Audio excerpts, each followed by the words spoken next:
Seakan-akan mengatakan begini, maukah engkau berikrar menjadikan aku, bersaksi aku sebagai Tuhan, nanti yang saat engkau hidup aku akan perhatikan kau. Aku akan berikan kebutuhanmu. Aku akan sembuhkan kalau sakit. Aku akan penuhi apa yang kau minta. Akulah Rabb. Dengan sifat rububiyahnya.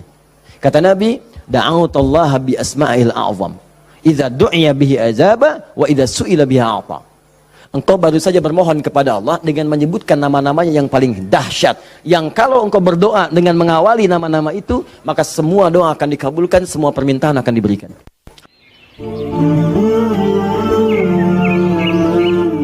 Quran surah keempat ayat 103. Allahu Akbar. Ini dasarnya. Fa'idha qadaytumus shalah. Quran surah 4 An-Nisa ayat 103. Paling kanan, agak sedikit ke tengah. Fa'idha qadaytumus shalah fadhkurullah. Ya, maka jika anda telah tuntas mengerjakan salat, telah selesai salatnya, fadhkurullah. Segeralah berzikir kepada Allah Subhanahu wa taala. Di sunnah amalan pasca salat, ya, mengerjakan semua aktivitas yang mengingatkan kita dengan Allah Subhanahu wa taala. Zikir. Ragamnya sudah kita bahas, ya. Dari mulai istighfar, bacaan kalimat tauhid, Allahumma antas salam, bacaan ayat-ayat Al-Quran, sampai dengan doa Nabi yang singkat terakhir kita bahas, sampai kita dalami detailnya, dari mulai ilmu yang bermanfaat, rizki yang terbaik, dan amalan yang diterima. Kita sudah sampai situ kan? Baik. Sekarang kita lanjutkan, supaya tidak banyak mengulang, kita lanjutkan pada hal yang paling pokok, ketika Nabi bermohon kepada Allah menunjukkan satu contoh, ingat, contoh. Di Nabi itu sifatnya ada langsung membimbing doa, ada diberikan doa contoh, yang dengan doa itu maksudnya tidak harus sama seperti itu. Kalau kebutuhannya beda, boleh minta yang lain. Tapi akan lebih bagus baca dulu standar doanya, baru tambahkan minta kepada lain-lainnya. Misal, kita turunkan misalnya, kalau anda punya kebutuhan pasca salat, ingin berdoa, boleh. Apa dalilnya? Di Ibnu Majah itu, nomor hadis 925. Nabi berikan doa standar. Allahumma inni as'aluka ilman nafi'a wa rizqan thayyiba wa amalan mutaqabbala. Minta ilmu, awas, yang bermanfaat. Minta rizki yang berkah dan mohon diterima amalannya. Ilmu bermanfaat, rizki berkah, diterima amalan. Tiba-tiba anda punya permintaan spesifik misalnya. Ustaz, saya seorang ibu, sekarang sedang mengandung, pengen kandungannya itu Ustaz diberkahi oleh Allah. Pengen lahirannya lancar, pengen normal, pengen baik. Apa doanya? Apakah boleh berdoa setelah itu? Boleh. Karena tadi doa yang disampaikan itu standar dari Nabi yang pokok, yang memberikan contoh. Maksudnya silahkan berdoa, apa saja minta. Kalau nggak kepikiran doa, minta doa dengan yang standar ini. Itu maksudnya. Dia tidak harus terbatas dengan doa itu, tapi jadikan sebagai patokan doa, setelah itu minta yang lain-lainnya. Paham? Baik. Nah sekarang saya ingin ajarkan, ada isyarat dalam Al-Quran, bagaimana supaya doa kita mau minta apapun selama baik menurut Allah itu akan cepat dikabulkan. Seperti apa mintanya? Yuk, saya turunkan dulu satu. Kita pelajari dasarnya dulu ya. Quran surah ke-7 ayat 23. Dasarnya dulu. Nanti baru masuk kepada doanya. 2 Quran surah ke-28 misal ayat ke-16. 3 kita ambil misalnya Al-Quran surah puncaknya langsung 39 ayat 53. Lalu masuk kepada doa-doanya misal.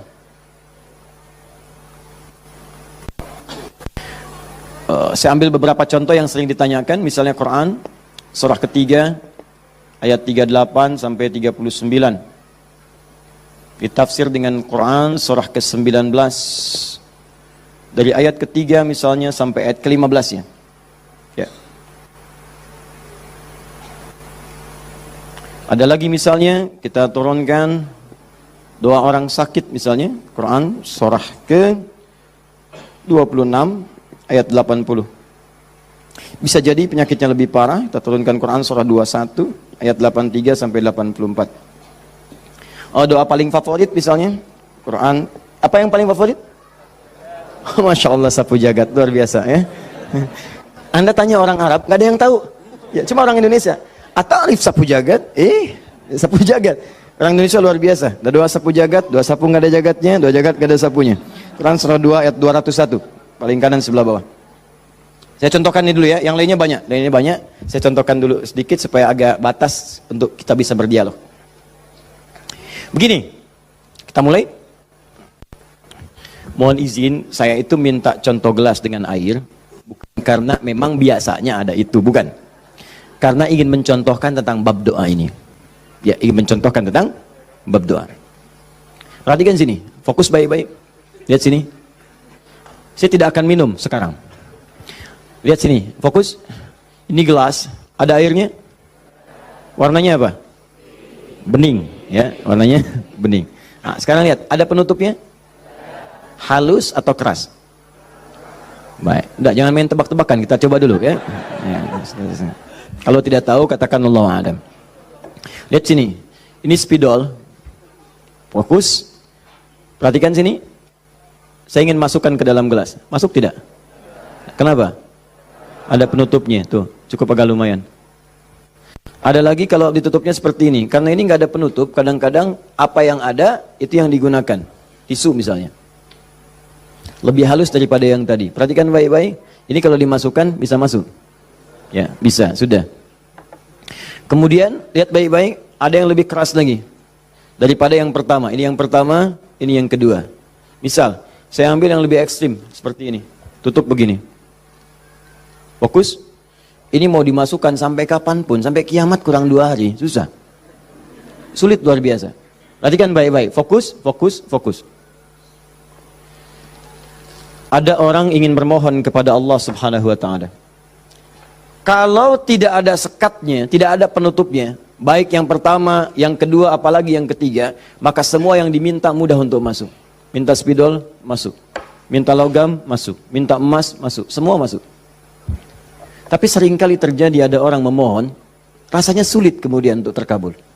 Minta ini susah. Minta ini lambat. Minta ini sulit. Dan ini melanggar kaidah yang umum. Kaidah umumnya mengatakan setiap berdoa akan dikabulkan sepanjang itu baik bagi dirinya. Dan itu memang baik, tapi kenapa tidak masuk gitu? Misal kaidah standarnya di Al-Quran surah kedua Al-Baqarah ayat 186. Paling kiri sebelah bawah. Wa idza sa'alaka 'ibadi 'anni fa inni qarib ujibu da'watad da'i idza da'an falyastajibu li wal yu'minu bi la'allahum yarshudun. Kata Allah, Muhammad sallallahu alaihi wasallam, sampaikan kepada umatmu, jika kalian nanti ingin mencari Allah, kamu ditanya, ada yang ingin mencariku, mencari Allah, katakan padanya, enggak usah dicari, saya dekat. Itu memberi harapan. Saya sering sampaikan makna kalimat ini. Anda cari, tanya panitia, mana ustadznya? Dijawab, ustadznya belum ada berita. Dengan yang kedua, jangan khawatir Pak, sudah dekat. Mana yang paling menenangkan? Sudah dekat. Sudah dekat. Nah, ketika ada yang bertanya pada Muhammad, saya ingin mendekat kepada Allah. Jawab, tidak usah repot, Allah dekat. Silahkan kau mendekat kepada Allah, dan Allah akan dekat dengan kita, silahkan. Psikologis memberikan harapan. Dan umumnya orang yang mendekat kepada Allah, umumnya itu punya 2 kepentingan. Kalau bukan bertobat dari maksiat, yang kedua punya permohonan yang ingin disampaikan.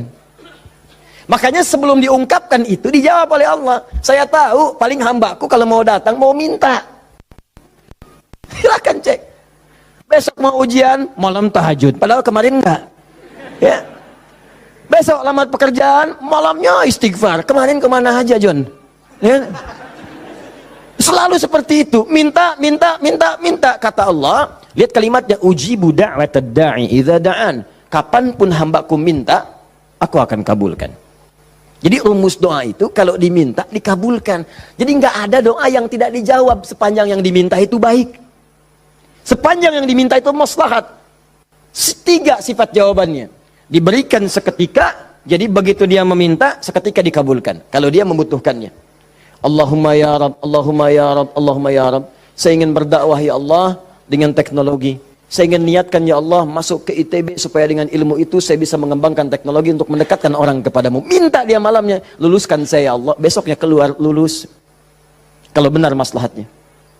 Ada yang kedua, ditunda itu sampai dia sanggup untuk menerimanya sebagai amanah kehidupannya. Tidak seketika dijawab, tapi nanti ketika dia sanggup baru diberikan. Karena kalau Allah berikan dalam hal tidak sanggup, tidak adil Allah. Karena Allah tidak memberikan ujian pada yang tidak sanggup. La yukallifullahu nafsan illa usaha. Jadi sekali lagi sering saya katakan, kalau Anda sedang diuji, jangan mengeluh. Karena Anda pun dipercaya oleh Allah. Allah yakin dengan Anda, kenapa Anda ragu? Jadi kalau Anda sekarang punya musibah, punya ujian, entah di rumah tangga ujiannya berat, entah di kantor misalnya ujiannya berat, entah dalam kehidupan, semuanya, semua orang tidak ada yang tidak punya ujian, semua diuji. Wala nabluwannakum bisyai, kata Allah, Quran surah kedua ayat 155. Semua yang hidup punya ujian. Dan sifat ujian itu tidak akan diberikan pada yang tidak sanggup. La yukallifullahu nafsan illa wus'aha. Kalau kamu nggak sanggup, saya nggak akan berikan, kata Allah. Jadi kalau ibu sedang punya ujian di rumah tangga, jangan mengeluh, Bu, seberat apapun, karena ibu itu sanggup. Allah percaya pada ibu, kenapa ibu nggak yakin? Antum punya ujian di kantor, berat rasanya Ustadz, betul memang berat, tapi Anda yang sanggup. Kalau ujian itu diberikan pada Adi Hidayat nggak sanggup. Anda hebat, kata Allah, kenapa Anda mengeluh? Ya Allah, kenapa saya? Ya Allah, ya emang kamu yang sanggup. Why me? Why not? Iya. Jadi semuanya itu ada ukurannya, nggak usah khawatir itu dengan itu semua. Ada takarannya. Ya, dan Allah itu punya sifat keadilan yang sangat luar biasa. Rizki adil, semua diberikan. Kadang-kadang itu nalar belum sanggup menalarnya. Yakin dulu iman, begitu iman hikmah datang. Kan dulu pernah saya sampaikan untuk analogi sederhana tentang cicak dan nyamuk. Masih ingat? Coba cicak, bagaimana beraktivitasnya? Merayap di mana? Dinding. Makanannya apa? Yang paling utama nyamuk. Nyamuk apa aktivitasnya? Terbang. Nyamuknya punya sayap, cicaknya tidak. Kan pernah saya sampaikan, kalau nyamuknya punya akal dan jenius, cicak jadi mainan. Cicak di dinding, dia dekat lampu. Cicak, ayo sini kalau berani. Alhamdulillah, hewan tidak diberi akal. Tapi bukan itu yang mau saya sampaikan. Keadilan Allah menjadikan cicak tetap mendapatkan makanan. Orang tua kita nggak punya banyak dalil. Cuman fitrahnya memberikan kepada kita gambaran-gambaran kehidupan. Dikatakan oleh mereka, cicak-cicak diam-diam. Bayangkan, yang Allah tuntut cak merayap. Rayap aja. Mau diam-diam, mau biasa. Dicontohkan diam-diam aja merayap. Diam-diam merayap. Teruskan, datang seekor nyamuk. Ketika cicak merayap, datang seekor nyamuk. Bukan cicak yang mendatangi nyamuk, nyamuk yang mendatangi cicak. Siapa yang memberikan dorongan nyamuk datang ke cicak? Allah. Jadi kalau dia mengerjakan ikhtiar dari Allah, maka datanglah hasilnya. Cicak, kamu merayap aja. Begitu merayap, datang seekor nyamuk. Selanjutnya, silahkan. Ya. Tangkap, selesai. Itu poin yang pertama.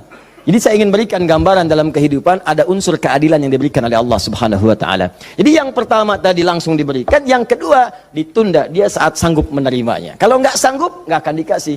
Anda punya anak 5 tahun, ya, pengen minta hadiah pada Anda. Bobo, motor.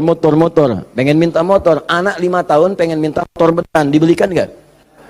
Ya, Anda memang mampu. Tapi pada saat itu, nanti nak ya, Bapak belikan motor yang hebat. Sekarang motor yang ini dulu, motor-motoran. Setelah itu, dia siap 2 tahun, 3 tahun, 4 tahun, 10 tahun ke depan diberikanlah motor itu. Apa karena Anda tak mampu memberi? Tidak, karena dia belum siap.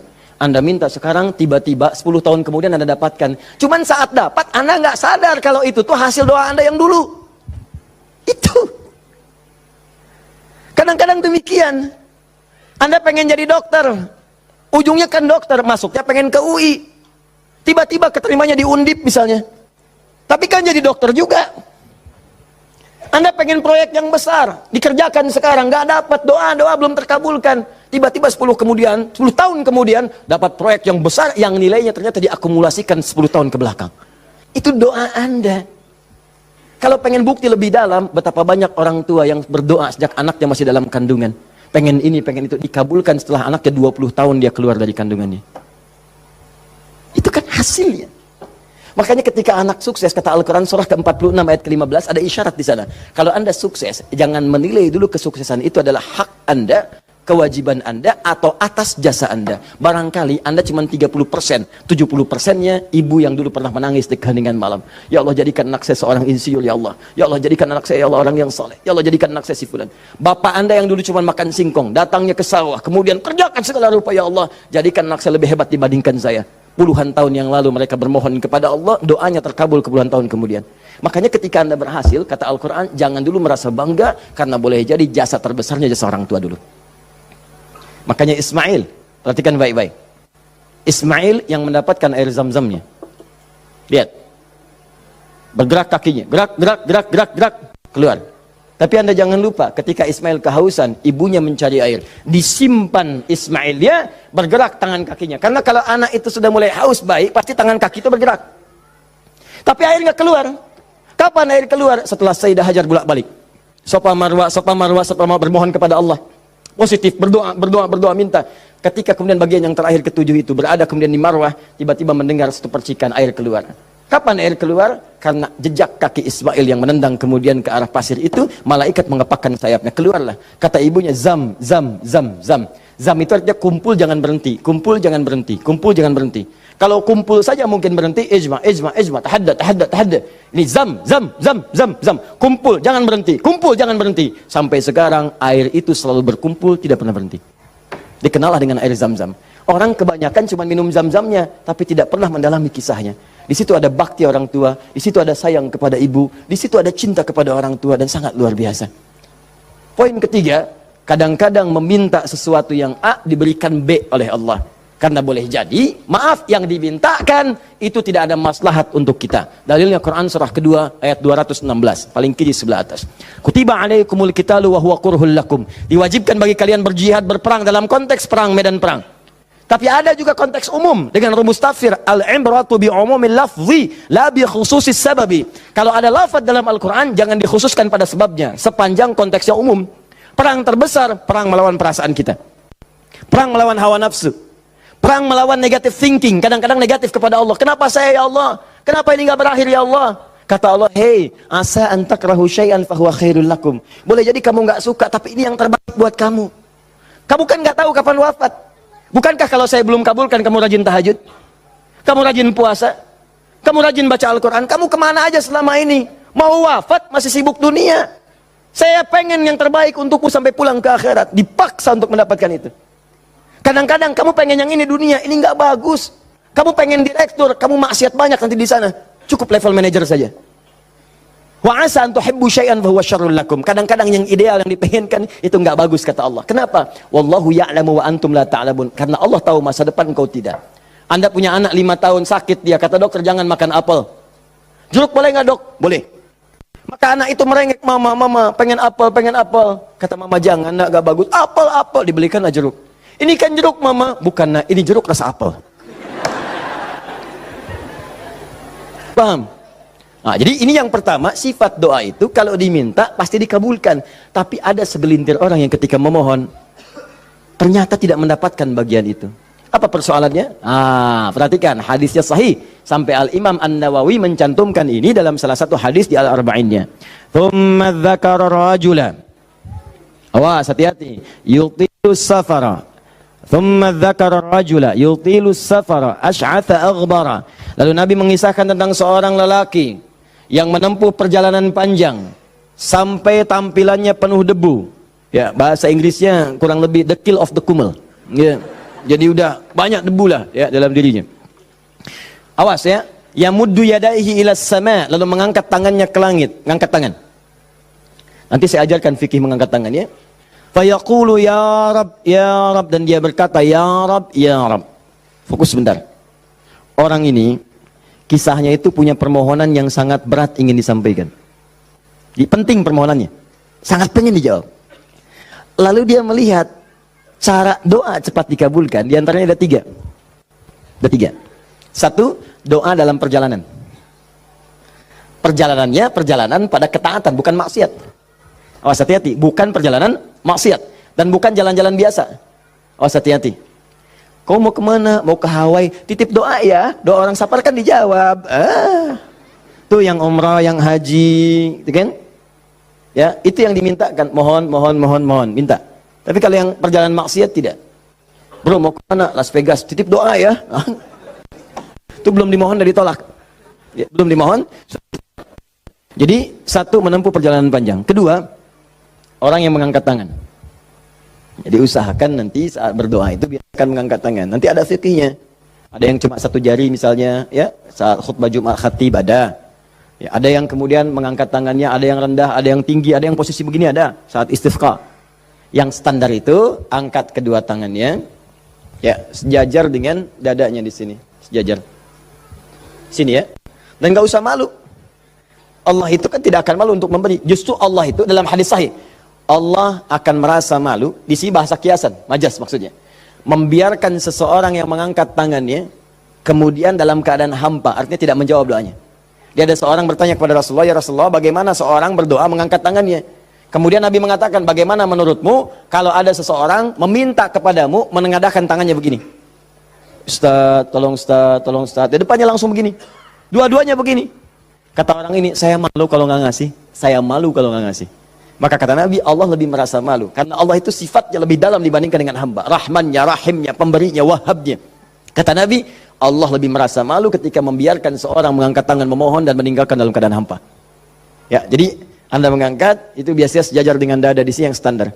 Kalau saya biasanya mendekatkan seperti ini. Dan menggabungkan di antara jemari di garis-garis yang ada ini. Kan garis kita itu kan ada garis kan, kanan kiri. Ya, biasanya kalau saya mendekatkan begitu, kemudian menyatukan dan meluruskan, lalu bermohon kepada Allah. Ya, nanti ada lagi fikih yang lain menghadap kiblat dalam keadaan berwudu ada, tapi poinnya mengangkat tangan. Ya, standarnya mengangkat sejajar dada. Boleh seperti ini renggang boleh. Mau dirapatkan seperti tadi boleh. Ya, saya memilih untuk yang merapatkan. Ya, silahkan bebas. Yang penting di sini ada dalil mengangkat tangan boleh saat berdoa. Baik, 2, 3 memohon didahului dengan al-asmaul husna. Memohon didahului dengan al-asmaul husna. Masih ingat yang pertama tadi apa? Safar, perjalanan jauh. Kedua, mengangkat tangan. Ketiga, dibuka atau didahului dengan al-asmaul husna. Ya, awas fokus. Dalilnya apa? Langsung dari Al-Quran dan sunnahnya. Di Al-Quran misalnya, Quran surah ke-17. Sudah? Dari ayat 110-nya. Ketika Allah sampaikan, Qul id'ullaha awid'ur rahman ayyamma tad'u falahul asmaul husna. Ada? Paling kanan, agak sedikit ke tengah. Qul id'ullaha. Hei, kalau kamu punya kebutuhan, panggil Allah. Panggil Allah. Bukan panggil dukun, bukan panggil paranormal, bukan panggil yang macam-macam. Panggil Allah, minta, karena Allah sudah janji. Allah sudah berjanji dalam kandungan kita. Di Quran surah ke-7 ayat 172. Wa idh akhadha rabbuka min bani adama min zuhurihim dzurriyyatahum wa ashhadahum ala anfusihim. Awas, alastu bi rabbikum? Qalu bala syahidna. Ketika Allah mengambil perjanjian pada setiap anak cucu Adam. Awas, hati-hati sejak dalam masa kandungan. Di tafsir di Al-Arba'in, di hadis Nabi riwayat Abu Abdurrahman Abdullah bin Mas'ud radhiyallahu taala anhu. Awas, nomor 4 posisinya di Al-Arba'in, paling kiri sebelah atas. Disampaikan, inna ahadakum yujma'u fi batni ummi, kata Nabi, 40 yawman nutfah, thumma yakunu 'alaqah, thumma yakunu mithla dhalika mudghah, thumma yursalu ilaihi al-malak. Awas, fayanfukhu fihi ar-ruh wa yaktubu bi arba'in wa yu'maru bi katbi 40. Ya, bi katbi rizqihi wa ajalihi as'idun huwa am syaqiyyun. Awas, hati-hati. Dalam usia 4 bulan ditiupkan nafasnya. Awas, masuk ruhnya, ditiupkan ruh, bernafas dia, ditetapkanlah 4 al, terjadilah perjanjian pada saat itu. Perjanjian pertama, alastu bi rabbikum, apakah engkau berikrar mau menjadikan aku sebagai Rabb? Siap. Apa? Kenapa menyebut Rabb? Padahal Allah bisa mengatakan begini, alastu ilahakum, alastu rahmanakum, tapi Allah mengatakan alastu bi rabbikum, bukankah aku Rabbmu? Rabb tidak disebutkan kecuali mengandung sifat rububiyah. Rububiyah itu perawatan, pengawasan, perhatian.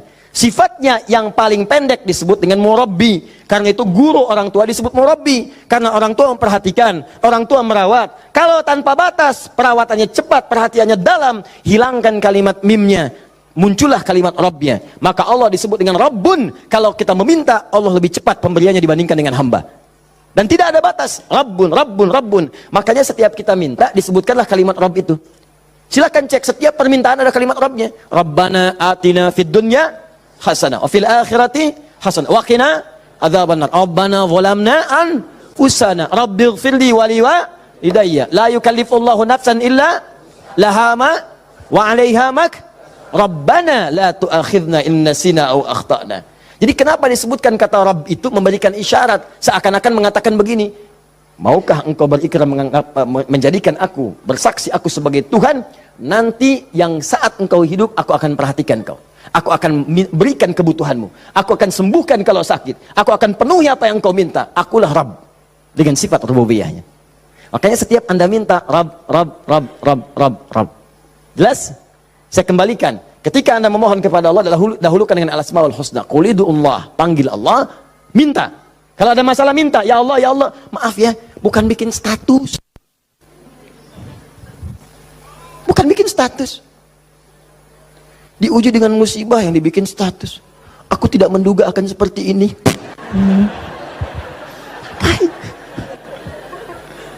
Terus yang tidak lucu, kenapa doanya di media sosial? Doa itu di mihrab, doa di kamar, doa di masjid, bukan doa di Facebook. Ya, doa di Instagram, doa di Facebook. Aminkan ya, like. Apa yang mau dicari? Udah minta yang betul. Minta yang mohon dengan khusyuk. Mohon. Quran surah 7 ayat 205. Wadhkur rabbaka fi nafsika tadarruan wa khifatan wa dunal jahri minal qaul. Kalau butuh sesuatu, sebut nama Allah dalam jiwamu. Bukan dalam media sosialmu. Bukan di WhatsAppmu. Bukan di Instagrammu. Online-kan hatimu dengan Allah. Minta dalam jiwamu dengan penuh ketundukan. Dengan penuh kepasrahan. Dengan penuh harap. Mohon ya Allah. Ya Allah ya Rabb. Minta. Sebut namanya bagaimana, ya Allah. Atau yang kedua Ar-Rahman. Atau, nah ini rumusnya, ayyamma tad'u, atau kapanpun kamu ingin panggil minta sama Allah, falahul asmaul husna. Carilah nama-nama terbaik yang Allah miliki sesuai dengan kebutuhanmu. Jadi Allah itu telah memberikan nama bagi dirinya sesuai kebutuhan kita. Panggil dengan nama itu. Misal ya, maaf. Anda terkait rezeki nih, mau bekerja, pengen rezeki yang berkah. Panggil namanya ya Allah. Sambungkan dengan nama Asmaul Husnanya. Ya Allah, Ya Razzaq. Teman-teman yang kuliah di kampus, di sekolah, besok mau ujian atau mau masuk sekolah belajar pertama, supaya diberikan ilmu yang dalam. Ya Allah, Ya Alim. Allahumma faqihni fid din, wa alimni ta'wil. Ya Allah, Ya Alim. Rabbi zidni ilma, warzuqni fahma. Ya Allah, Ya Alim. Punya ujian berat. Ya Allah, Ya Sabr. Diganggu di pekerjaan, di aktivitas. Ya Allah, Ya Malik, Ya Jabbar. Minta. Dan jangan semua harus disebutkan. Nanti yang tidak dibutuhkan jadi muncul. Ya Allah, Ya Rahman, Ya Rahim, Ya Malik, Ya Kudus. Memang boleh, nggak apa-apa. Kalau untuk ibadah, bacakan itu boleh. Tapi kalau untuk bermohon, saya sarankan cari yang sesuai kebutuhan. Kalau mau ibadah dengan menyebut nama saja boleh, silakan. Tujuannya apa? Zikrullah bidzikri asma'il husna. Zikir kepada Allah dengan menyebut al-asmaul husna boleh. Ya Allah, Ya Rahman, Ya Rahim, Ya Malik, Ya Kudus, sampai akhir. Saya dulu ujian pertama kali masuk jurusan akidah, begitu masuk pertama kali, soal ujian di akidah itu cuma 3, tapi setiap akan menjawab 3 itu selalu harus dituliskan al-asmaul husna dari awal sampai akhir dengan hadisnya plus tafsirnya, baru boleh jawab soal. Betul, itu ujian saya dulu begitu. 3 soal Anda bayangkan, setiap soal al-asmaul husna dulu, tulis dengan dalilnya, hadisnya. Hadis itu dibagi 2, hadis pokoknya, hadis klasifikasinya. Setelah itu tafsirnya, baru boleh jawab soal. Pertanyaannya mungkin gampang. Misalnya, berapakah rukun iman itu? Cuman sebelum dijawab, tulis dulu tadi itu. Ini spidol. Ini jari telunjuk saya. Abis ujian itu mirip nih, begini. Betul. Cuman saya nggak foto aja dulu itu. Ya. Saya pikir kenapa Ustadz saya begini ya. Akhir-akhir baru sadar saya. Allahu Akbar. Rupanya beliau ingin menanamkan kedekatan kita dengan Allah dimanapun berada. Sebab kalau kita mengingat, menuliskan terus, maka dia akan sampai apa yang kita tuliskan merasap ke dalam tangan kita. Minimal jadi saksi di hari kiamat.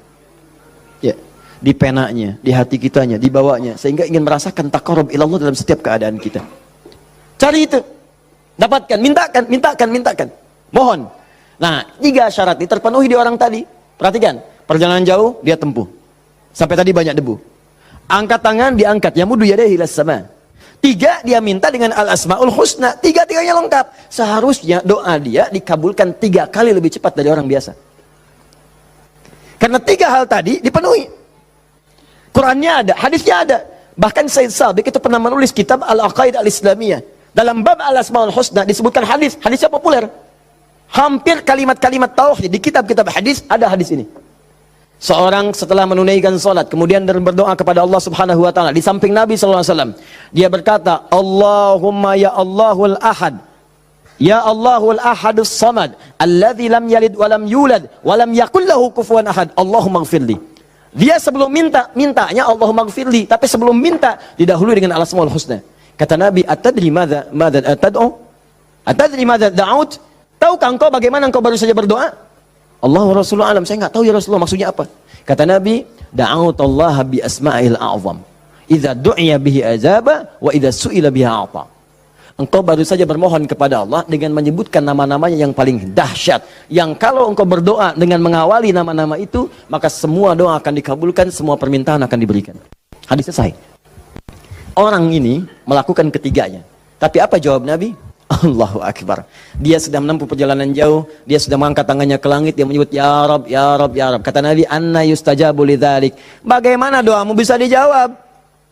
Bahasa singkatnya, mustahil dijawab, mustahil dijawab. Mintalah kamu begitu sampai kiamat kurang 2 hari. Gak akan dijawab. Gak akan dijawab. Dia ada orang sudah mengerjakan 3 amalan dahsyat tapi doanya gak dijawab. Kenapa dia? Allahu Akbar. Famat'amu haramun. Karena yang biasa dia makan haram. Mashrabu haramun, minumannya haram. Malbasu haramun, pakaiannya haram. Wa ghudhiya biharamin, dan sumber kehidupannya haram. Maka jadilah yang haram itu seperti sekat seperti ini, nutuplah cawan doanya. Semakin banyak kumpul, jadilah sekatnya makin kuat begini. Jadi bukan Allah nggak ngabulkan, mau dikabulkan susah, mental terus tuh, mental. Karena masih tertutup dengan yang haram. Maka dari itu, kalau Anda banyak berdoa, padahal doa itu maslahat untuk Anda. Secara umum seharusnya dikabulkan secara umum. Tapi tiba-tiba kok aneh gitu. Enggak lagi. Coba lihat, mungkin ada sekat dalam diri Anda.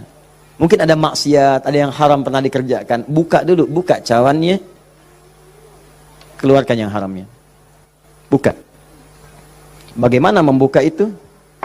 Inilah yang tadi kita contohkan dengan ayat-ayat tadi. Tidak ada manusia yang sempurna. Yang sempurna makhluk diciptakan. Makhluk yang sempurna itu cuma malaikat. Tidak ada manusia yang sempurna. Sepanjang kita manusia pasti pernah berbuat salah. Tapi mungkin kesalahan itu menjadi penutup dari keinginan yang ingin kita mohonkan kepada Allah. Kenal Nabi Adam?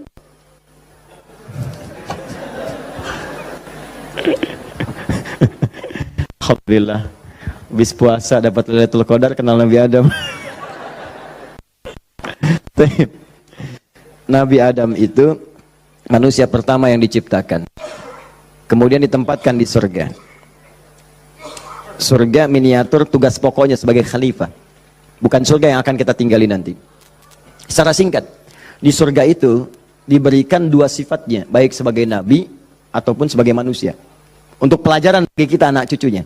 Disebut Bani Adam, semua anak manusia yang lahir sampai dengan nanti kiamat menjelang, itu semua anak cucu Adam. Ingat ya, disebut Bani Adam. Bani itu anak cucu sampai habis. Bani anak cucu. Jadi semua berasal dari Adam. Jangan pernah dengarkan, jangan pernah mau menyimak kalau ada orang mengatakan manusia bukan berasal dari Adam. Kalau ada yang mengatakan manusia berasal dari monyet, nggak usah dengarkan. Bilang aja kalau Anda berasal dari kecil, jangan ngajak-ngajak saya. Ya, Bani Adam. Nah, ketika dimasukkan ke surga, maka nikmat surga itu kan diberikan, jaminan kan, Nabi kan dijamin kan, Rasul dijamin kan, maka langsung dimasukkan. Tapi di situ dilatih sifat kemanusiaannya. Apa sifat kemanusiaannya? Quran surah kedua ayat 35. Wala taqraba hadhi syajarata fatakuna minadh zalimin. Awas. Wa qulna ya Adam uskun anta wa zaujukal jannah. Kami firmankan, Adam, kamu dan pasanganmu, istrimu masuk ke dalam surga. Wa kula minha haitsu syi'tuma ragadan haitsu syi'tuma. Silakan nikmati semua kenikmatan di surga. Wala taqraba. Tapi jangan dekati ini. Jangan sentuh yang ini. Hadhi syajarata, pohon yang ini. Sentuh pun gak boleh, mendekat gak boleh. Awas. Jadi nanti ada yang dahsyat, larang itu, larang. Perintahnya ada yang mendekat pun gak boleh. Apalagi dikerjakan. Zina, perintahnya wala taqrabu zina, jangan dekat-dekat. Jadi kalau ada perintah dalam Al-Quran jangan dekat-dekat, berarti dosanya gede, besar. Mendekat ya gak boleh. Kalau dikerjakan makin dahsyat dosanya. Makanya zina masuk ke dalam sab'ul mubiqat, 7 dosa besar. Dekat-dekat aja gak boleh. Nah, cuman psikologi masyarakat sekarang itu, kalau nggak boleh dekat-dekat, makin penasaran. Itu yang jadi masalah. Makanya di Quran itu seringkali tegas. Kerjakan jahanam, kerjakan neraka. Harus begitu. Karena ada orang itu kalau dilarang suka penasaran. Nih, lubang, jalan. Di lubang ini ada buaya, lompatnya tinggi. Ada tulisan di sini, hati-hati, dilarang nengok. Lewat. Apa sih ini? Penasaran. Oh, gitu. Jadi kalau masih begini, kadang pengen dilihat, ganti kalimatnya, nengok wafat.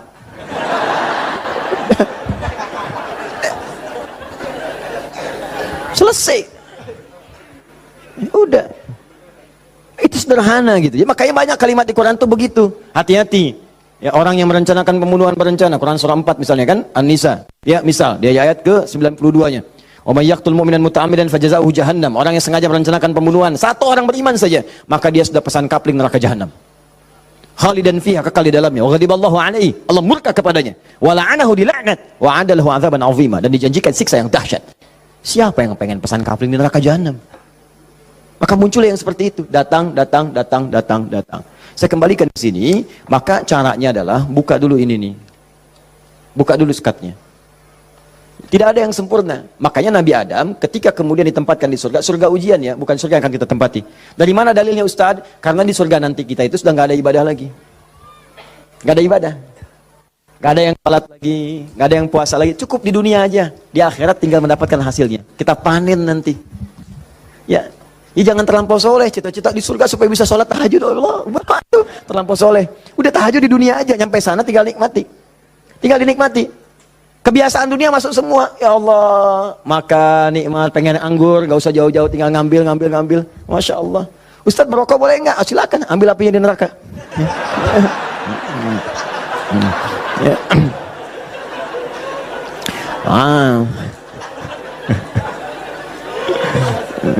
Dah. Jadi Allahu Akbar, Allah astagfirullah. Jadi teman-teman sekalian, ke situ kemudian turun ke bumi, jadi ujian. Digodalah oleh setan, fawaswasalahum syaitan, digoda oleh setan. Singkatnya ketika digoda itu, kemudian godaan itulah yang menjauhkan Nabi Adam dan pasangannya dengan Allah Subhanahu wa taala. Turunlah terpeleset turun ke bumi. Singkatnya jadi pelajaran itu. Perhatikan baik-baik. Ini yang mau saya sampaikan. Ketika Nabi Adam, padahal beliau Nabi, sifat Nabi itu maksum.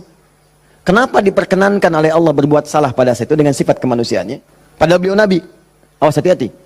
Ternyata bukan karena sifat kenabiannya, tapi sebagai contoh bagi anak cucunya yang bukan Nabi, yang tidak punya sifat maksum. Jadi kalau nggak diberikan contoh begitu, tidak ada jalan bagi kita bagaimana cara mengembalikannya. Makanya dibuat kisah dalam Al-Quran itu, disampaikan, bukan dibuat kisah, kisahnya ada, disampaikan ke kita.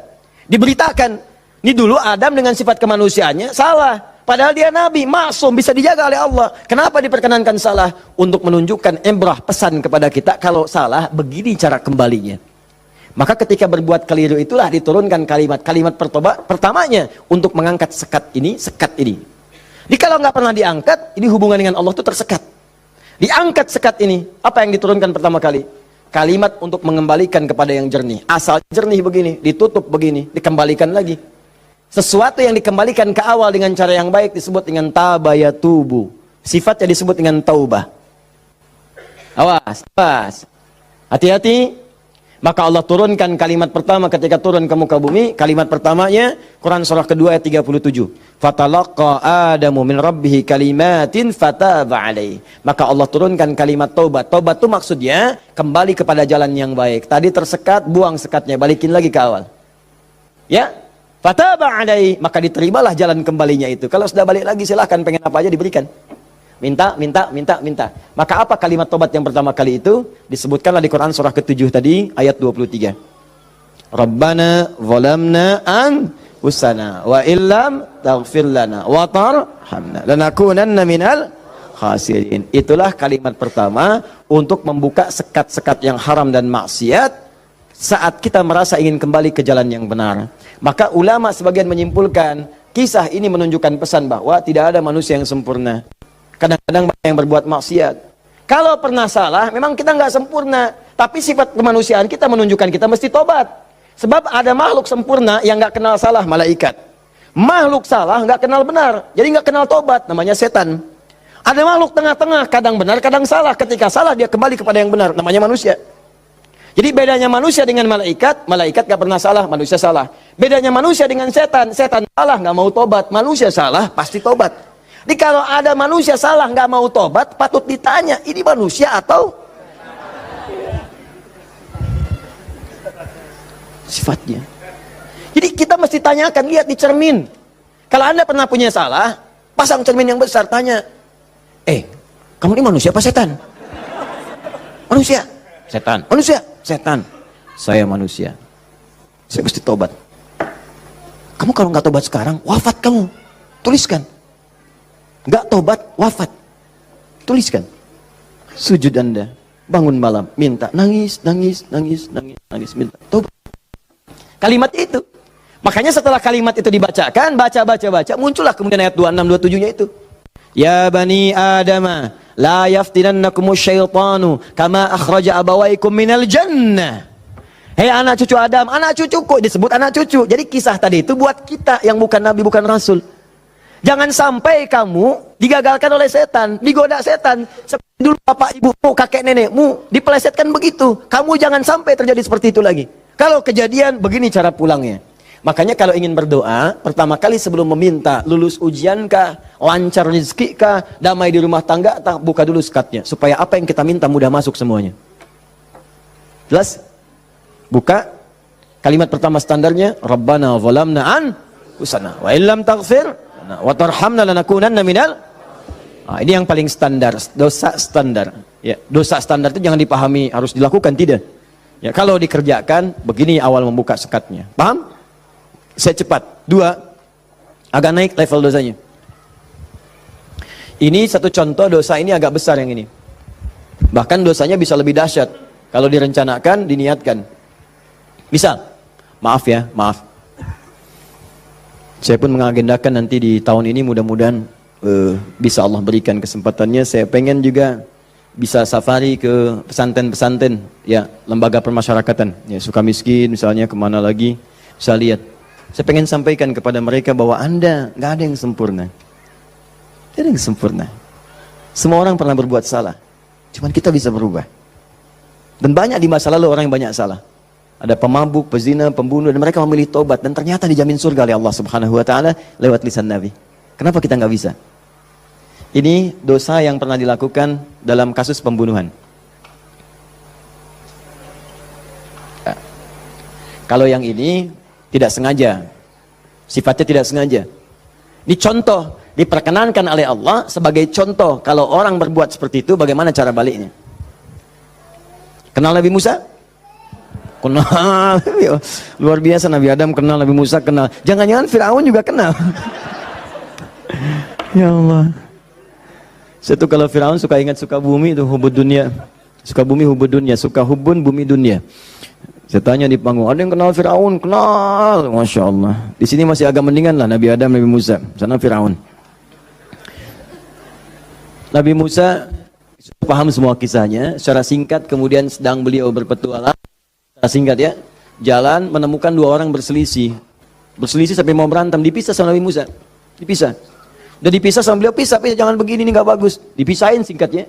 Saat dipisahin itu, ini belum ada pengangkatan sebagai nabi, ya. Saat dipisahkan itu, tiba kemudian ternyata salah satu yang berselisih itu adalah dari kelompoknya, kampungnya lah, golongannya, sama-sama tanah kusir misalnya gitu kan. Malah ngadu, Musa kamu gimana? Kamu kan teman saya, sekampung kita nih, ini merendahkan kita nih. Ayo keroyak bareng-bareng.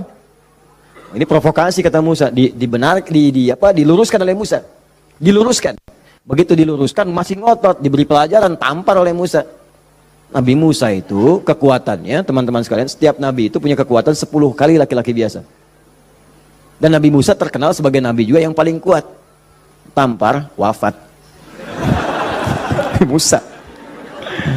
Alhamdulillah Nabi kita Nabi Muhammad. Ya, Nabi Musa juga baik, semua nabi baik, semua nabi baik. Ingat, jangan dipotong kalimat saya, nabi kita semuanya baik. Semua baik, semua baik, semua baik. Semuanya baik, semuanya baik. Baik, tampar, wafat. Begitu ditampar, padahal Musa melakukan sesuatu yang benar dan nggak ada niat memberi pelajaran aja, niatnya memberi pelajaran bagus, bang, benar. Tapi begitu kemudian dia wafat, ada perasaan bersalah. Apa doanya kemudian pada saat itu diabadikan dalam Al-Quran? Rabbi inni zalamtu nafsi faghfirli. Yang indah fataba alaih. Rabbi inni zalamtu nafsi. Ya Allah, aku salah.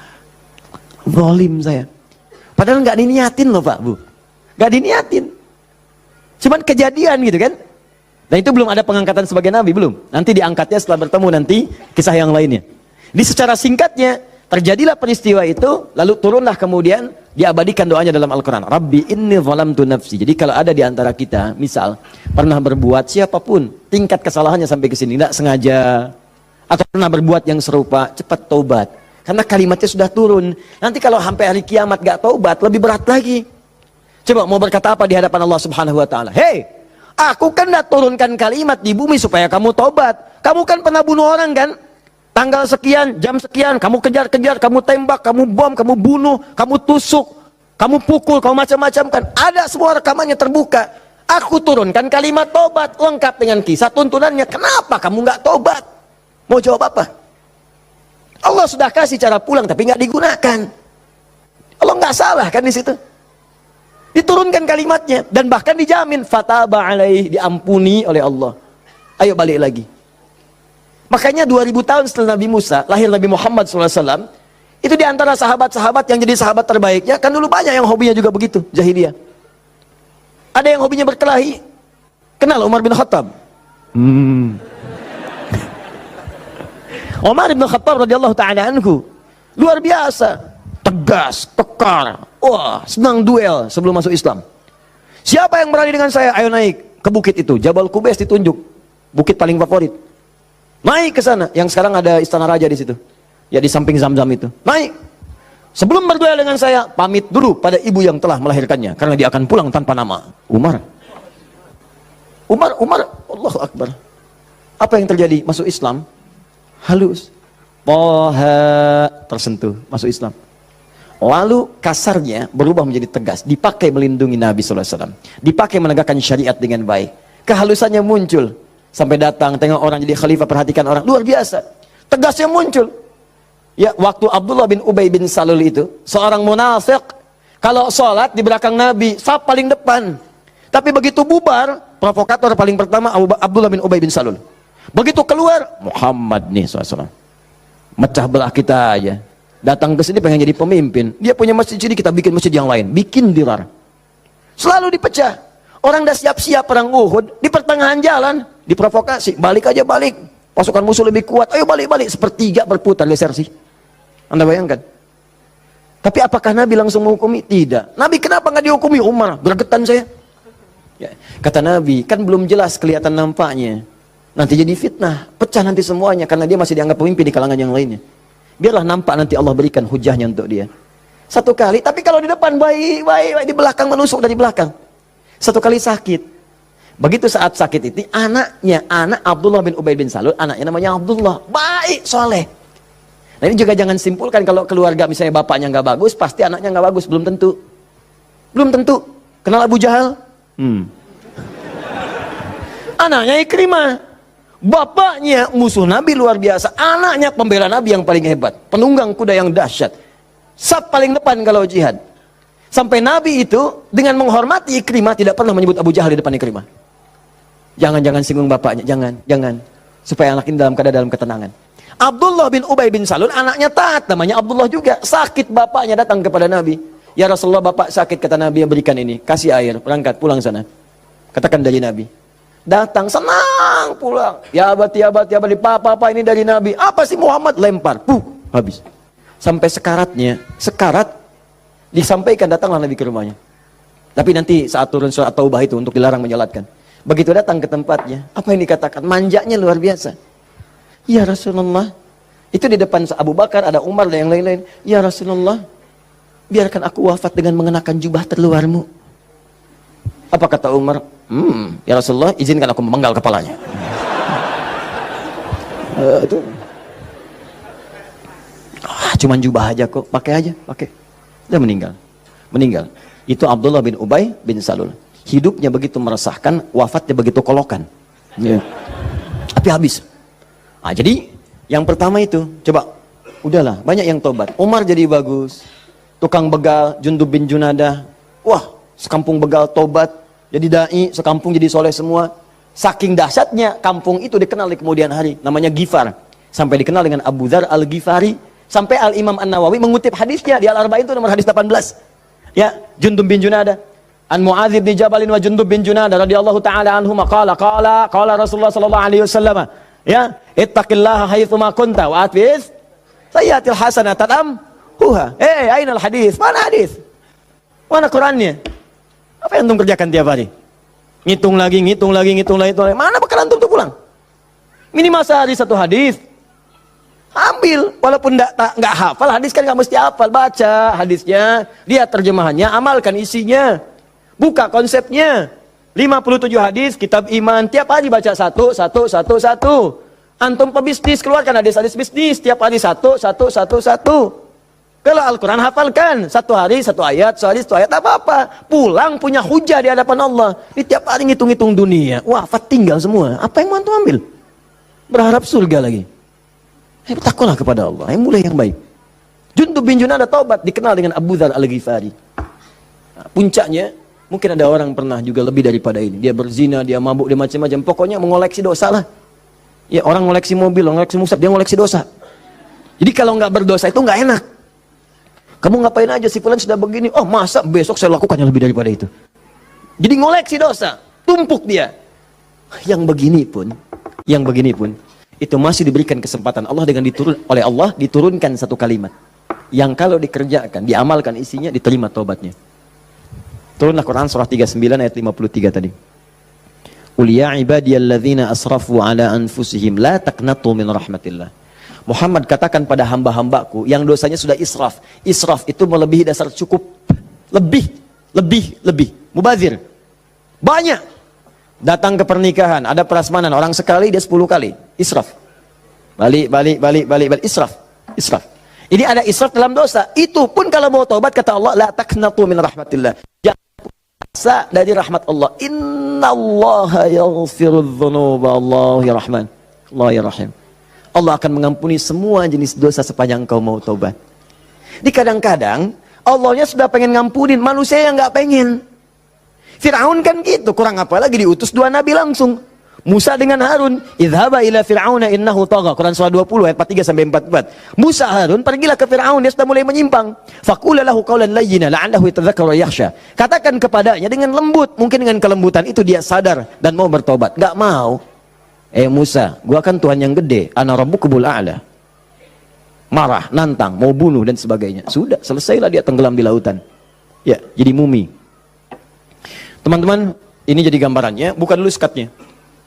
Kalau dibuka, ini yang terakhir, kalau dibuka begini, ternyata bukan cuma skatnya, dalamnya kotor. Kotor. Kalau ini kan masih bersih, diminum juga bisa. Masa sih Ustadz? Betul, contoh, bismillah. Alhamdulillah. Ini ya. Bersih. Tapi kalau kotor, siapa yang mau minum? Tidak ada. Maka kalau minuman bercampur kotor, di sini ada kotoran misalnya kan? Ya, maaf. Masuklah kotoran yang sudah bernajis, kotor. Apakah mungkin akan diminum? Tidak. Yang dilakukan pasti akan dibuang dulu, cuci dulu. Jadi kadang-kadang sekatnya sudah dibuka, tapi haramnya belum keluar. Memang taubat dari dosa-dosa, misalnya, mohon maaf, dosa untuk menipu. Awas, dosa pencurian. Taubat betul, cuman barang yang dicuri dikembaliin dulu.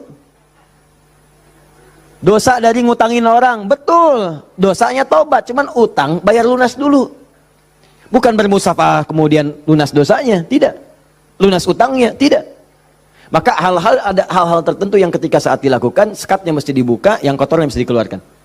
Taubat dari dosa musyrik, taubat bagus. Cuman keris yang dimusyrikan, pedang yang dimusyrikan, batu-batu yang dimusyrikan, buang dulu.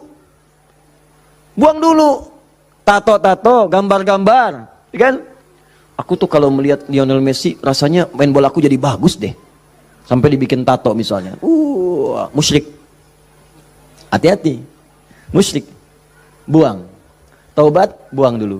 Begitu sudah dibuang, nanti Anda akan lihat kerjakan amal soleh. Jadi jika yang salah itu hilang, yang soleh muncul.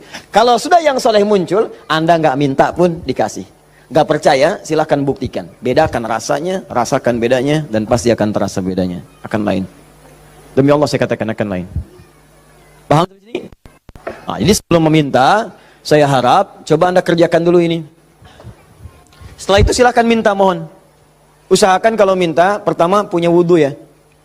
Ini dianjurkan, disunnahkan dalam setiap keadaan. Jadi usahakan wudhu itu selalu ada. Kalau batal, nggak sempat ada air, tayamum. Ya, saya mendengarkan guru-guru saya, ulama-ulama, salafus saleh, orang-orang saleh membiasakan berwudhu. Saya coba ikutin, ternyata manfaatnya luar biasa. Dan jadinya di kebiasaan. Jadi kalau kita nggak berwudhu nggak enak. Ya, wudhu. Kalau Anda biasakan seperti itu, nah biasa nanti saat berdoanya enak. Ya, pertama wudhu dengan baik. Kedua, pastikan semua aktivitas kita dikerjakan dengan yang halal. Jadi jangan pernah sentuh yang haram-haram. Pakaian jauhkan dari yang haram. Makanan, perangkat itu jauhkan dari yang haram. Nanti ada kenikmatan tersendiri. Kedua, yang ketiga, menghadap ke arah kiblat kalau mampu. Kalau tidak, seadanya. Ya, seadanya saja. Nah, misal mohon maaf sedang di pesawat, ya kan? Apalagi jadi pilot, ya kan? Menghadap ke arah kiblat. Jadi bahaya, ya kan? Nah, jadi sesuaikan sesuai dengan keadaannya. Minta. Jadi pertama apa? Punya wudhu. Kedua, bersihkan dari yang haram yang tidak baik. Yang ketiga, kalau mampu menghadap kiblat. Kalau tidak, seadanya kemudian meminta. Ya, lalu yang keempat tadi masih ingat dengan al-asmaul husna. Yang kelima, angkat tangannya. Kalau memang di situ diperkenankan mengangkat tangan. Nanti kalau sudah seperti itu silahkan pilih doa-doanya. Ini doa yang sudah menikah, yang kemudian belum mendapat keturunan. Ini doanya. Quran surah ketiga ayat 38 sampai 39 tambah Quran surah 19 ayat 3 sampai 15. Kalau bisa dilakukan di mihrab. Jadi di rumah bikin mihrab. Nggak harus ada ruangan. Sehamparan sejadah kalau memang ruangannya terbatas, sehamparan sejadah tapi minta dengan benar. Ya, minta dengan benar dan yakin kepada Al-Qur'an. Ya. Yakin Ustaz, sama Allah aja, yang lain jangan disebut. Ya Allah, kata Ustaz Ali Hidayat, berdoa di mihrab dikabulkan. Saya nggak usah disebut. Minta aja kepada Allah, minta dengan keyakinan janji di ayat-ayat itu. Saya pernah ajarkan ini pada beberapa kawan dan alhamdulillah selama ini 100% Allah berikan. Ada yang 8 tahun diberi keturunan, dari sekian tahun dia. Tapi yang paling indah ketika disampaikan, udah 8 tahun Ustaz, saya udah sekian tahun Ustaz. Sampaikan, nih saya tuh bukan karena saya bilang, tapi saya belajar dari Quran katanya seperti ini. Coba deh, yakin sama Allah, minta. Nggak lama tuh, sekian, tiba-tiba Masya Allah pada nangis saja. Dipotoin mihrabnya, potoin sejadahnya, potoin macam-macamnya. Cobalah, wallahu a'lam, mungkin Anda termasuk bagian itu. Kalau memang bagian dari ujian yang Allah titipkan. Ini doa kalau sakit, pegang yang sakitnya. Kalau yang ringan-ringan, capek, pegel, macam-macam, kan? Dan seterusnya Quran surah 26 ayat 80. Doanya Nabi Ibrahim, wa idza maridtu fahuwa yashfin. Kalau aku sakit, pasti Allah sembuhkan. Pasti Allah sembuhkan. Pasti Allah sembuhkan. Ya, saya berani menyampaikan ini karena nasihat guru-guru dari para ulama-ulama, orang-orang saleh sebelumnya, dan saya coba amalkan ternyata luar biasa. Ya, apa Anda nggak kira ceramah dalam sehari 4, 5 kali, 6 kali, kadang ceramah suaranya luar biasa, harus kadang-kadang teriak-teriak yang nggak jelas tuh kan, kadang-kadang serak. Saya pernah 1 kali, ini yang paling dahsyat tuh di Kalimantan, suara habis hilang. Seperti itulah, pokoknya nggak ada suara, hilang. Hilangnya itu sore jam 5:30, 6 ngisi ba'da maghrib. Anda bayangkan? Kebayang? Baik. Jadi ngisi ba'da maghrib hilang jam 5:30, 6. Apa yang saya lakukan? Saya ingat ayat ini. Saya pegang aja. Pegang, wa idza maridtu fahuwa yashfin. Wa idza maridtu fahuwa yashfin. Ya Allah, kalau saya sakit pasti Engkau sembuhkan. Engkau yang titipkan tugas ini, Engkau yang berikan perangkatnya, Engkau yang amanahkan, Engkau pasti akan berikan kemudahan. Wa idza maridtu fahuwa yashfin. Minta air hangat ya, minta minum, terus minta lagi. Itu apa yang terjadi? Allahu Akbar. Begitu masuk kepada maghrib, keluarlah suara itu. Pertama mirip-mirip Allah yarham almarhum Ustaz Arifin Ilham. Ya, agak serak-serak. Ba'da Isya keluar semua. Keluar. Habis ceramah hilang lagi. Itu betulan. Habis ceramah hilang lagi. Istirahat malam. Besoknya ada lagi. Saya bersyukur sekali pada Allah sampai saya bingung bagaimana cara bersyukur yang terbaiknya. Ternyata Allah terima kasih menjaga tadi malam saya supaya nggak banyak ditanya orang. Suara habis, istirahat kita, besoknya ada lagi. Itu hal yang paling luar biasa berkesan. Biasanya kalau orang sudah dalam kondisi yang sangat darurat, tiba-tiba Allah tolong, kan ada keindahan tersendiri kan? Indah itu luar biasa. Makanya kadang-kadang kalau belum dijawab, jangan dulu marah. Mungkin Allah memberikan anugerah terindah yang belum pernah engkau miliki. Paham ya? Maka berdoalah dalam jiwamu, sentuhlah ia tepat di hatimu, maka ia akan jadi milikmu untuk selamanya.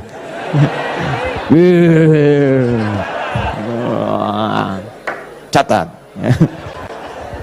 Nah, kalau penyakitnya parah, kata dokter nggak bisa, yang ini Quran surah 21 ayat 83 sampai 84. Ini sering saya sampaikan. Kalau umum, semua umum pengen baik-baik umum, ya inilah. Yang tadi kata antum sapu jagat ya.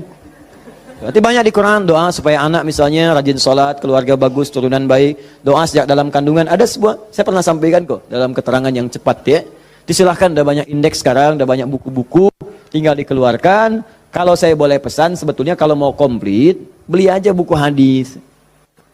Ya, nggak mahal kok. Antum tuh lebih senang pulsa dibandingkan ilmu. Heran saya orang sekarang. Dulu orang ketemu ulama minta doa, sekarang minta foto.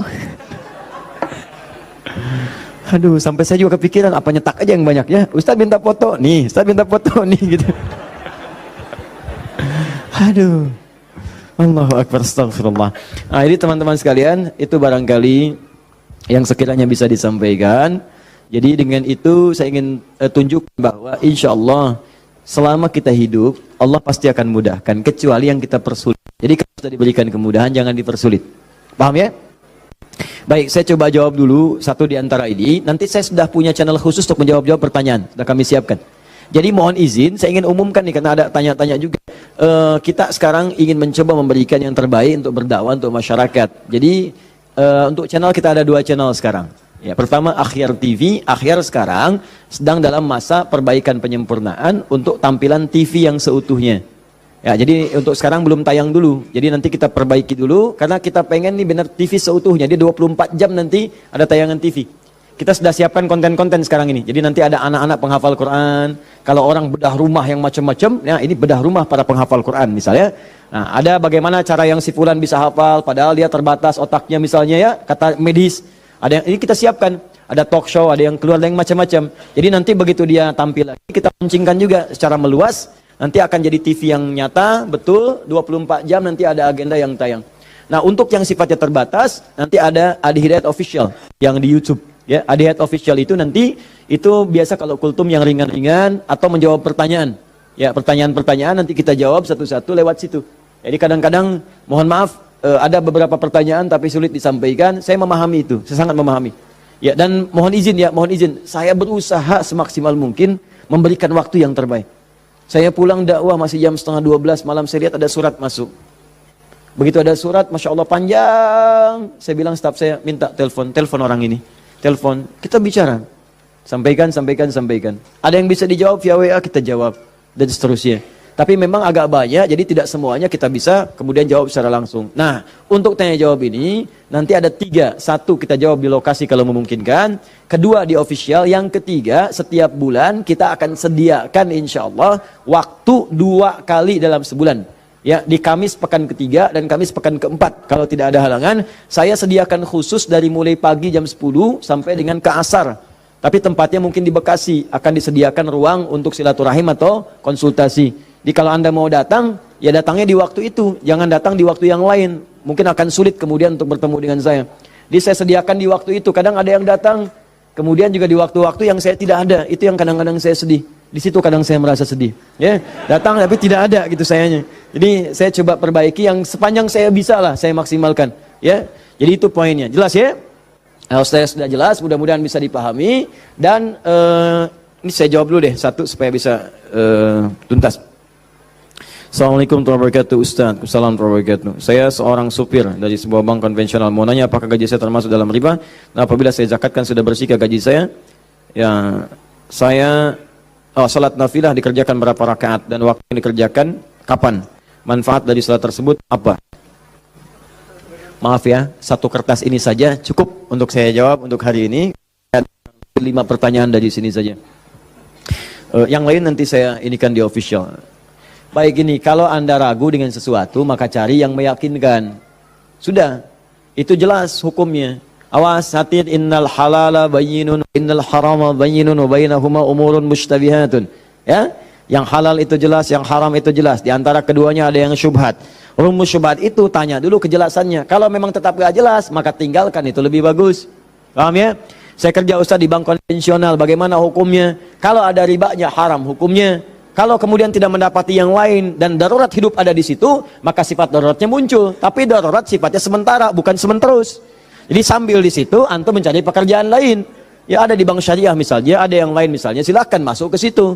Yang ininya kemudian antum kurangi itu persatu sampai dapat yang baru itu, tinggalkanlah yang meragukan di situ. Paham ya? Ya itu hukumnya jelas sekali. Kemudian salat nafilah. Nafilah itu betul, salat nafilah hukumnya sunnah.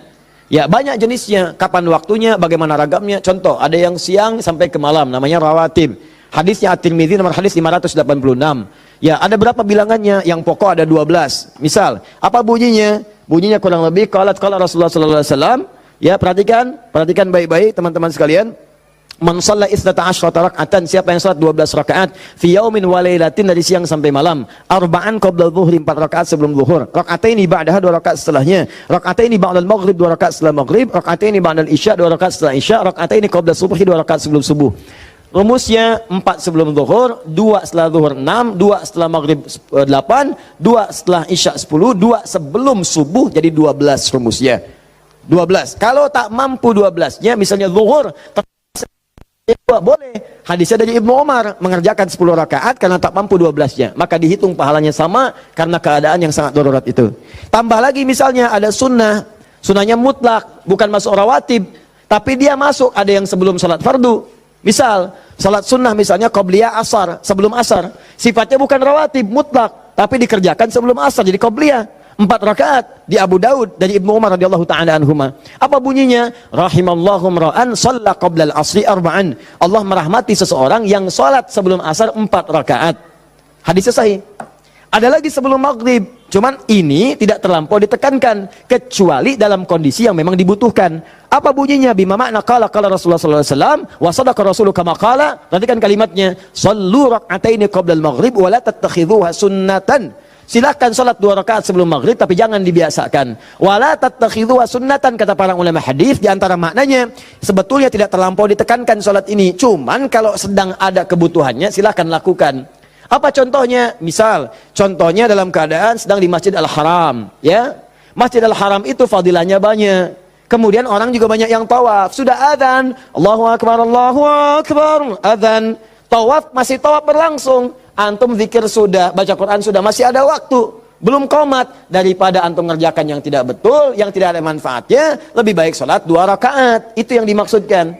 Daripada mengerjakan yang tidak tepat, pas lagi depan Ka'bah, bisa kesempatan sholat, selfie, ceklik, sedang di depan Ka'bah, menunggu waktu maghrib, habis pahala. Itu maksudnya. Tapi kalau di tempat-tempat tertentu yang tidak ada hajatnya seperti itu, lebih baik langsung ke iqamat, karena maghrib ke isya itu padat waktunya. Khawatir bacaannya pun kemudian mepet-mepet, ada orang kemudian sedang singgah, kan waktu-waktu padat tuh, ada yang sedang singgah, ada yang transit, ada yang macam-macam. Makanya jangan terlalu panjang bacaannya. Jangan terlalu panjang. Kalau sudah masuk ke isya, silahkan. Subuh silahkan, tambah panjang boleh. Mu'adz bin Jabal ngimamin kemudian isya, bacanya Al-Baqarah. Ini kisah nyata. Di belakang makmum, Allahu Akbar, datang sholat pertama, semangat penuh semua. Begitu nengok, kosong. Kosong, mulai capek, lemah orang, diadukanlah. Oh Mu'adz nih, kata Mu'adz, munafik semua, munafik. Marah mereka disebut munafik. Kan Mu'adz benar, orang yang malas-malas salat isya, munafik. Tapi orang-orang juga benar, kami bukan munafik nih, ente yang kepanjangan. Diadukan pada Nabi. Ditanya, Nabi klarifikasi, panggil dua-duanya. Masya Allah, hadis yang paling indah. Ditanya, kenapa begini Mu'adz? Tanya dulu masyarakatnya, kenapa kalian begini? Kami nggak enak satu munafik sama Mu'adz. Kenapa Mu'adz? Ya memang benar Rasulullah, apakah bukankah engkau katakan orang malas salat isya itu munafik? Kami nggak terima karena Mu'adz salatnya kepanjangan. Al-Baqarah, kami capek, kami lelah. Masya Allah. Apa kata Mu'adz? Mu'adz, kenapa kamu begitu? Kata Mu'adz, ya Rasulullah, saya kan ngikutin Anda. Rasul kan saya sholat di belakang Rasul, bacanya Al-Baqarah, saya ikutin. Mu'adz, kamu benar, cuman kan saya imam, makmumnya kamu.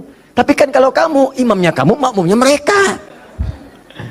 Itu kalimat dikutip kemudian oleh sahabat Ali bin Abi Thalib. Ketika menjadi khalifah disoal oleh masyarakat di demo. Ali begini, kenapa kalian? Ali gimana sih? Zaman Abu Bakar nggak ada seperti ini. Zaman Umar nggak ada seperti ini. Zaman Utsman nggak ada seperti ini. Zaman kamu kenapa begini? Kata Ali, zaman Abu Bakar, Umar, Utsman, rakyatnya saya. Zaman saya, pemimpinnya saya, rakyatnya kamu. Paham ya?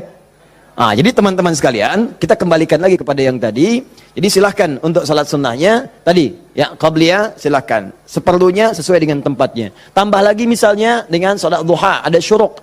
Syuruk ada, ya waktunya kalau sekarang mungkin 1 jam lah amannya, ya setelah salat subuh. Kalau diprediksi, sekarang sudah ada digital. Duha, syuruk itu awal duha, pertengahan duha, akhir duha. Duha dibagi 3. Ya pertengahan duha sekitar masuk pada jam 8, jam 9. Akhir duha sekitar jam 10, setengah 11. Ya rakaatnya berapa? Dari 2, 4 sampai 8. Boleh. Lebih dari itu silahkan.